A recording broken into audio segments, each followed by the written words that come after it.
welcome to E-Magazine. I'm your host, Brenda Nyami Chaba. Thank you so much for joining me today once again in E-Magazine. If you're new here, you know we explore the business sides of the entertainment industry throughout the whole of the world. Now today, we are moving on to the creative space of poetry. And joining me today is a spoken word artist known as PeetStar Poet. And we're going to talk about what it takes to be a spoken word artist in Kenya, as well as a spoken word artist, what are his other endeavors that he's working on right now. Thank you so much for joining me. How are you doing today? I'm doing great. Thank you for having me. Now, of course, we have to begin by getting to know where this name comes. I'm really curious. PeetStar Poet. PeetStar Poet. Is that like a nickname you had when you were a kid? No, really. Oh, come on. I wish when I was a kid there were cool names like Right? PeetStar. Yeah. PeetStar Poet is my stage name. I normally tell guys it's my official name on stage. Yeah. Yeah, PeetStar. PeetStar comes from Peter. My official name is Peter. All right. The star part is it's actually from the Bible, Matthew 5:16. Let your light so shine before men that they may see your good works and give glory to God. So for me, like the star is a symbol of just reminding me every day that my job on earth is to let my light shine. Hence PeetStar. Wow. Yeah, it's a combination of those two words. That's amazing. I really like how it has such a deep meaning to it. I honestly speak. I feel like if I was to be a poet or even a spoken word artist, I couldn't come with such a creative name. You I'll sure? just go with Brenda. I think you would. Perhaps after this you'll teach me a few tricks up your sleeve. Sure, I got you. So, PeetStar, how long have you been writing poems for, and what exactly drew you towards a spoken word, and what has made you continue doing this? A spoken word. I started poetry way back. I was in primary school, deep in the heart of Kericho. I was in class 7, and I remember before I started writing, I wrote my first poem when I was in class 7. Yeah. But I started loving poetry from around class 5. I was the guy who, like, when you're given textbooks, I used to check, like, the table of contents, where are the poems? Like, I would read, within the first week of having that book, I would have read all the poetry. Class 6, I would do the same. I would finish reading the pieces in the whole textbook and then go to read poems of the next class, because I was already done reading all the poems. Then around class 7, my class teacher, Mr. Nganga, was like... I love how you remember his name. Completely, yeah, he was Mr. John Nganga. He was like, he was my class teacher and teacher of Swahili. He was like, yo, we're having a big event in school, member of parliament is coming, many schools are gonna be here, I want you to write a poem. I was like, say what? And he made me write my first piece, and from there, I started writing my pieces. Up until 2013, when I was in campus, Kenya Institute of Mass Communication, is when now I discovered spoken word when around campus. Yeah. Because now spoken word is like the poetry meant for performance. So, initially I was just writing. Then when I discovered spoken word, I knew this is the thing I want to do. That was 2013, and God has been gracious. I've won 3 awards so far. That's amazing. Including, what was it last year? The most influential poet in Kenya, Cafe Ngoma Awards. Wow. That was my recent award. And what poem did you read on that particular competition? Competition? Yeah. It wasn't really a competition, because it's like an award. The same way you have Groove Awards. I was nominated among 5 top Kenyan poets. I was among the top 5 nominated poets in Kenya for the most influential. Through all your works, and that's where it's brought you to. They actually look out for your work for like a whole year. So they study you. They don't just like, hey, who do we nominate? Let's check Facebook. I was surprised they've been checking my work throughout 2019. And it was a good year, because earlier in August I had won the award for Talent to Watch 2019. That was at the Kenya Gospel Music Awards. That was in August. Then 2-3 months later, I win the most.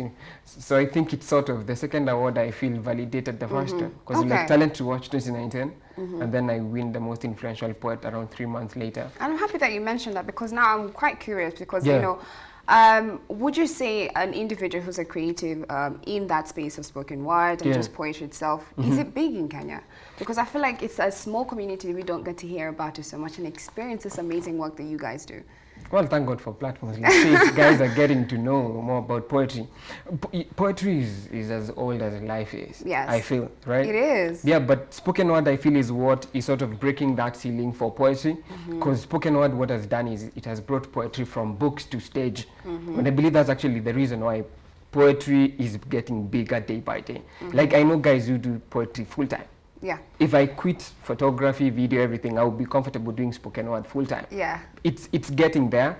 I'm excited when I know like poetry has paid my rent. I'm like, yo, Because I mean, growing up, who would have thought like poetry would be a thing? Somebody would be like, I want an award. It's paying my bills. I'm able to send my mom something, my younger siblings, kidogo here and there. So it's a growing art, and I think the same way comedy began. I believe poetry, it's a revolution happening right now in Kenya. I like how you put in the that. art industry. The same way comedy was. I actually believe after comedy, it's spoken word.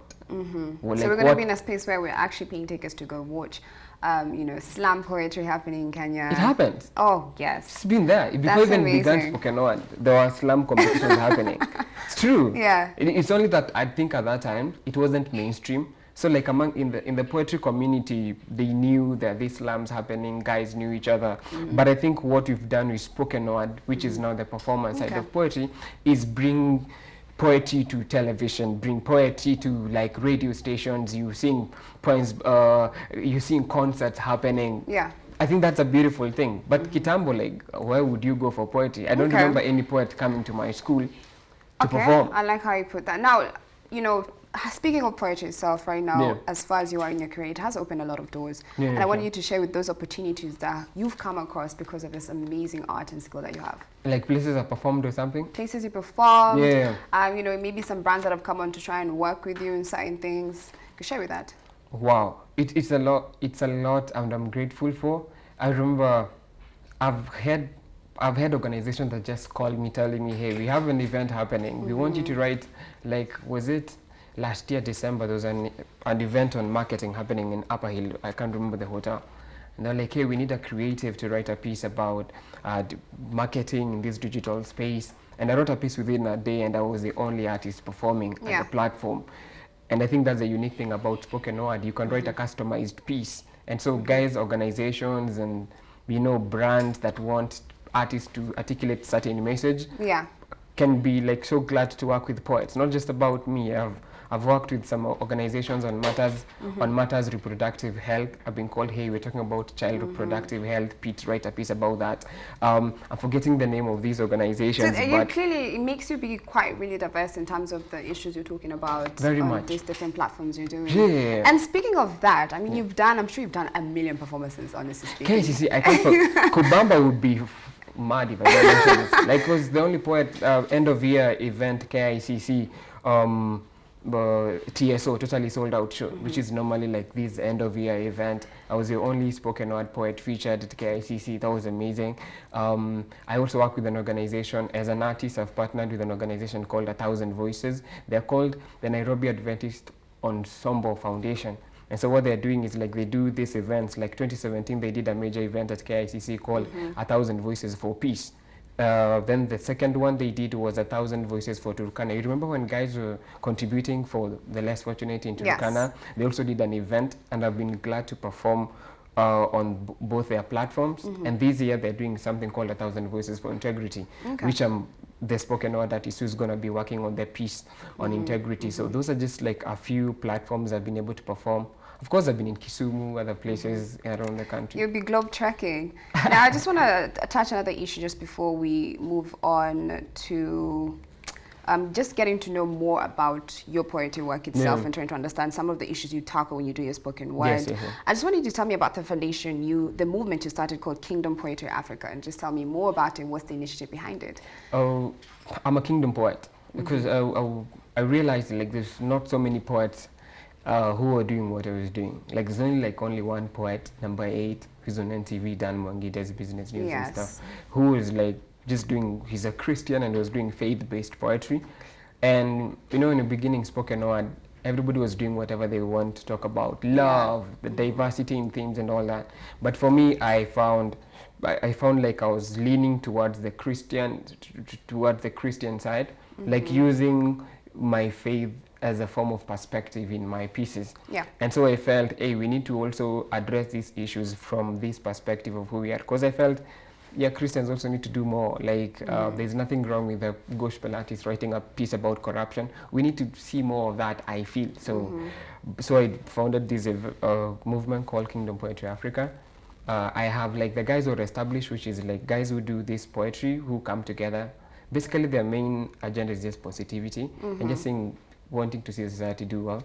And we have poets from Kenya, a few from Ghana, And right now we're just online. We've been wanting to do a concert, but it's still coming. It's still coming Okay, up. I'm waiting for that. I'm excited. I better get an It's invite coming for up. that. Eh? I better get an invite for Sure, that concert. definitely. Yes. Now we're going to take a short commercial break, but do not go anywhere because we have more in store with PeetStar Poet. So see you right after this.